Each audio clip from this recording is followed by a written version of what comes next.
Hello friends. फल तो हमेशा जड़ों से मिलते हैं। अगर आप फलों को बदलना चाहते हैं तो पहले आपको जड़ों को बदलना होगा। अगर आप दिखाई देने वाली चीज़ों को बदलना चाहते हैं तो उसके पहले आपको अदृश्य चीज़ों को बदलना होगा। वो किस तरह से, आइए जानते हैं। दोस्तों, आपका मेरे चैनल पर the secrets of the Millionaire mind में सीरीज में स्वागत है। दोस्तों, एक पेड़ की कल्पना करें। मान लें कि यह जीवन का पेड़ है। इस पेड़ पर फल लगे हैं। जीवन में हमारे फल हमें मिलने वाले परिणाम हैं। हम इन फलों को देखते हैं और वे हमें पसंद नहीं आते हैं। वे कम हैं, छोटे हैं या उनका स्वाद अच्छा नहीं है। तो हम आदतन क्या करते हैं? हम में से ज़्यादातर लोग फलों पर यानी मिलने वाले परिणामों पर ज़्यादा ध्यान केंद्रित करने लगते हैं। लेकिन वे फल वास्तव में आए कहाँ से हैं? फल तो बीज और जड़ों से उत्पन्न हुए हैं। जो जमीन के अंदर है वह जमीन के ऊपर की चीज़ों को पैदा करता है। जो दिखता नहीं है वह दिखने वाली चीज़ों की रचना करता है। इसका क्या मतलब है? इसका मतलब यह है कि अगर आप फलों को बदलना चाहते हैं तो पहले आपको जड़ों को बदलना होगा। अगर आप दिखाई देने वाली चीज़ों को बदलना चाहते हैं तो उसके पहले आपको अदृश्य चीज़ों को बदलना होगा। जाहिर है, कुछ लोग कहते हैं कि जो दिखता है वही सच होता है। ऐसे लोगों से मैं एक ही सवाल पूछता हूँ कि आप लोग बिजली का बिल भरने की झंझट क्यों पालते हैं?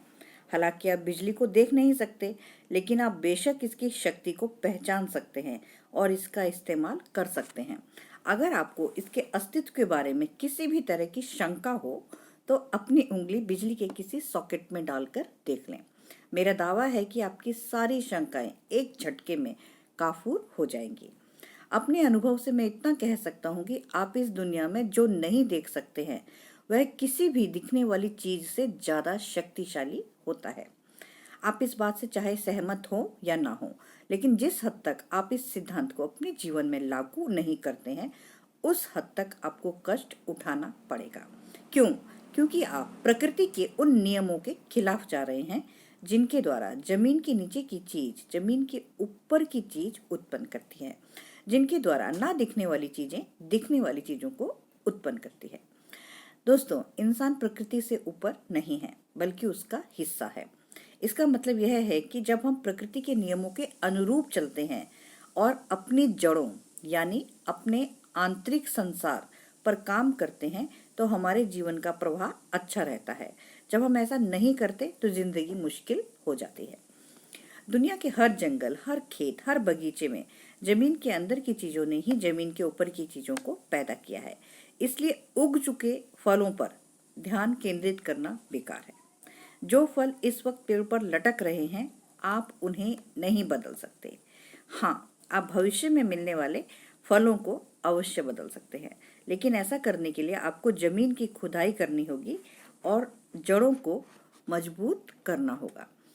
आपको एक बहुत महत्वपूर्ण बात समझ लेनी चाहिए कि हम अस्तित्व के सिर्फ एक ही धरातल पर नहीं रहते हैं। हम एक साथ कम से कम 4 अलग अलग धरातलों पर रहते हैं। ये 4 कौन से हैं?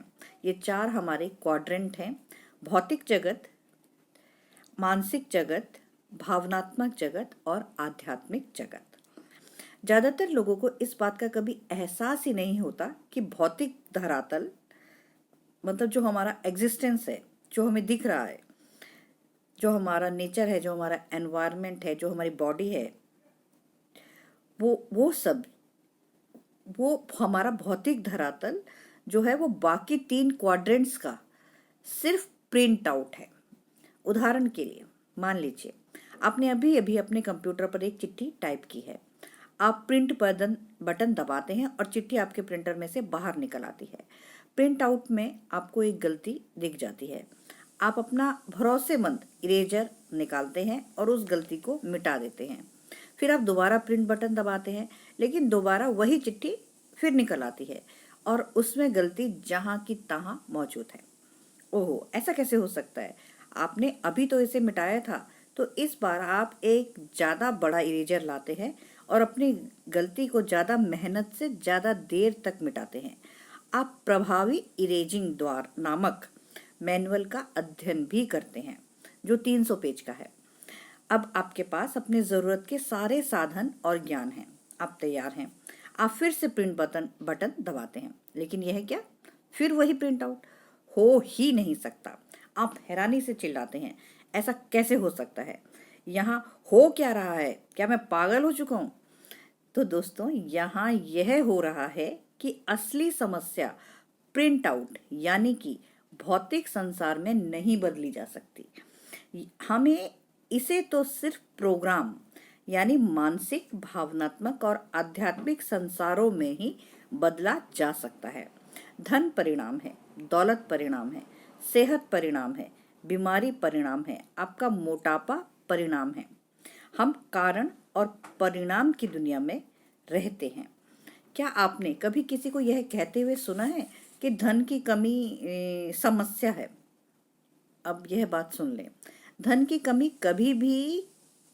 कभी भी समस्या नहीं होती है। धन की कमी तो सिर्फ यह बताती है कि अंदर क्या चल रहा है। धन की कमी परिणाम है, लेकिन इसकी जड़ यानी कारण क्या है, यही मुद्दे की बात है। अपनी बाहरी दुनिया को बदलने का एकमात्र तरीका पहले अपनी अंदरूनी दुनिया को बदलना है। आपको जो भी परिणाम मिल रहे हैं, चाहे वे लाभदायक हो या हानिकारक, अच्छे हों या बुरे, सकारात्मक हों या नकारात्मक, हमेशा याद रखें कि आपका बाहरी संसार सिर्फ आपके अंदरूनी संसार का आईना है। अगर आपकी बाहरी जिंदगी में अच्छी चीजें नहीं हो रही हैं, तो इसका कारण यह है कि आपकी अंदरूनी जिंदगी में चीजें अच्छी नहीं हो रही है, और यही मुद्दे की बात है।